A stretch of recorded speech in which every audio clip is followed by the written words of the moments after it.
Next question की बात कर लें।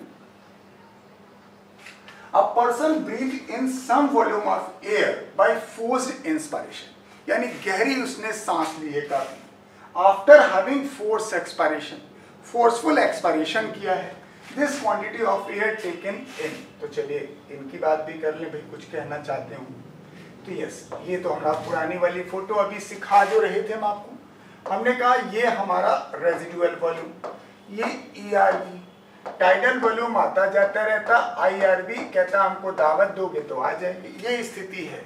अब कह रहे हैं person breath in some volume of air by forced inspiration, तो फोर्स्ड इंस्पिरेशन में बाबू इनको भी बुला लीजिए और इनको भी बुला लीजिए। यानी जब आपने फोर्स्ड इंस्पिरेशन कर दिया तो RV तो अंदर खटिया डाल के बैठा है, इस वाले कमरे में भीड़ हो गई, ERV था ही था, टाइडल वॉल्यूम आ गया और IRV आ गया। ये तो आधा सवाल हुआ जो कंडीशन बताई है कि person breath in some volume of air by the forced inspiration after having the forced expiration. पहले आपने फोर्स्ड एक्सपायरेशन किया होगा तो ये भी बाहर निकला होगा, तो ये भी अंदर आ गया। तो यस इसकी बात करते हैं कि पहले आप फोर्स्ड एक्सपायरेशन कर लीजिए, यानी ERV निकाल दीजिए, फिर फोर्सफुल इंस्पिरेशन करिए, तो यही तीन चीजें तो आई। मीन्स क्या हुआ, ERV plus tidal volume plus IRV, भैया इसी का नाम है वाइटल कैपेसिटी, वाइटल कैपेसिटी। अभी पिछले सवाल में भी इसका जिक्र हुआ था। तो yes, answer is third. Definition इसी की थोड़ी टेढ़ी है, समझ के पढ़िएगा। फोर्सफुल एक्सपायरेशन करने के बाद जितनी ज्यादा से ज्यादा हवा अंदर लेते हैं, दूसरी डेफिनेशन भी है, फोर्सफुल इंस्पिरेशन करने के बाद जितनी ज्यादा से ज्यादा हवा बाहर निकालते हैं। दोनों डेफिनेशन सही। चलिए next question. Mark the correct pair of the muscles involve in the normal breathing. ये तो हमारे ख्याल से अभी हम लोग ने कुछ पढ़ा था, उसी से सवाल हो जाएगा। कहा जा रहा है नॉर्मल ब्रीदिंग करनी है, जो अभी मैंने एक क्वेश्चन में आपको समझाने की कोशिश की थी। नॉर्मल ब्रीदिंग में आपके पास सिर्फ दो ही प्रकार की मसल्स इस्तेमाल होती है। अगर आप नहीं देख पाए तो फिर देख लीजिए, इंटरकॉस्टल, और उसमें भी हम आपको बताते हैं सिर्फ एक्सटर्नल, इंटरनल तो बिल्कुल नहीं बोलिएगा। इंटरनल आपको बोलना ही नहीं है, क्योंकि आपके NCERT ने बताया है कि ब्रीदिंग में इंटरनल इंटरकॉस्टल इस्तेमाल होती है, लेकिन डीप ब्रीदिंग या फोर्सफुल ब्रीदिंग की बात की नहीं है, एक्सप्लेन नहीं है। तो correct pair of muscle involve in the normal breathing ढूंढ लीजिए। तो ये गलत, डायाफ्राम एब्डोमिनल गलत, diaphragm external costal muscle yes सही है। भैया इसी का नाम तो हमने डायाफ्राम बताया था, हर बार पूछवाओगे क्या, एक ही बार में सीख जाना चाहिए आपको। तो यही दो मसल्स हैं आपके पास, डायाफ्राम और एक्सटर्नल इंटरकॉस्टल मसल। देखिए अगर ये ऑप्शन में ना दिया होता तो हम चौथा कर देते, क्योंकि इसमें सेफ है हम इंटरकॉस्टल मसल। एक्सटर्नल इंटरकॉस्टल जब दिया हुआ है तो हम इसे चूज करेंगे, इसे चूज नहीं करेंगे। चलिए next question. Lungs are made up of air filled sac of the alveoli. Lungs के अंदर क्या है, एल्वेलाई भरे हुए हैं, और वो एल्वेलाई की वजह से सरफेस एरिया बढ़ा है। They do not collapse even after the forceful expiration, यानी हम खूब जम के सांस निकालना भी चाहें, लेकिन फिर गलत हो गया, पीछे आते।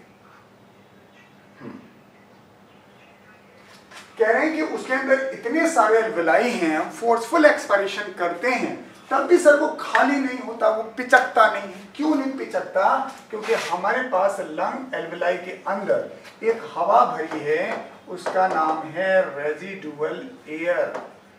ये वो हवा होती है जो किसी भी ब्रीदिंग मूवमेंट ना बाहर निकलती ना अंदर आती।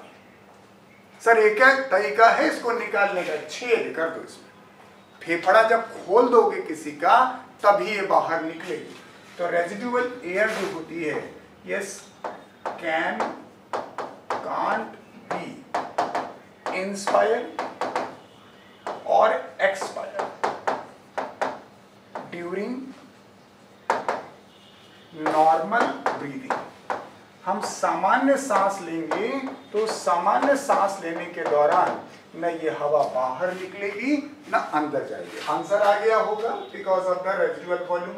एक और बात आप इसके बारे में जान लें, दैट इज नॉट मेजर्ड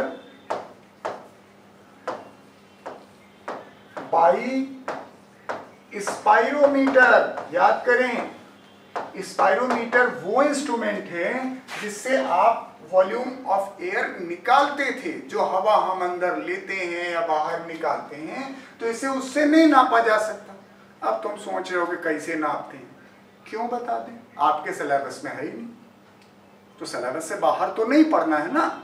हर चीज जानने की जरूरत नहीं, जितनी आपको जरूरत है उतना ही पढ़िए। Don't go beyond NCERT. Single question भी एनसीईआरटी के बाहर नहीं आता है। तो यस, बस स्पाइरोमीटर से मेजर नहीं करते। इससे दिमाग में अगर कुछ पल रहा है कि भैया कैसे मेजर करते हैं, तो वो मत जाए, कहीं जान जाएंगे, यहां नहीं जाएंगे। चलिए next question. Yes, tidal volume and expiratory reserve volume, दो वॉल्यूम का जिक्र किया गया ऑफ एन एथलीट। कोई एथलीट है, टाइडल वॉल्यूम 500 ml और expiratory reserve volume 1000 ml respectively. What will be his expiratory capacity if the residual volume is the 1200 ml? तो भैया इसको सॉल्व करना है और करके देख लीजिए। देखिए टाइडल वॉल्यूम इन्होंने कह दिया भैया 500 है, तो एथलीट हमें लग नहीं रहा है, तो नॉर्मल व्यक्ति का मेरा है, तेरा भी इतना ही होगा। फिर बोला जा रहा है एक्सपायरेटरी रिजर्व वॉल्यूम ERV, ये 1000 ml है दिस। फिर पूछना क्या चाहते हो भाई, एक्सपायरेटरी कैपेसिटी। एक्सपायरेटरी कैपेसिटी होती है ERV प्लस टाइडल वॉल्यूम,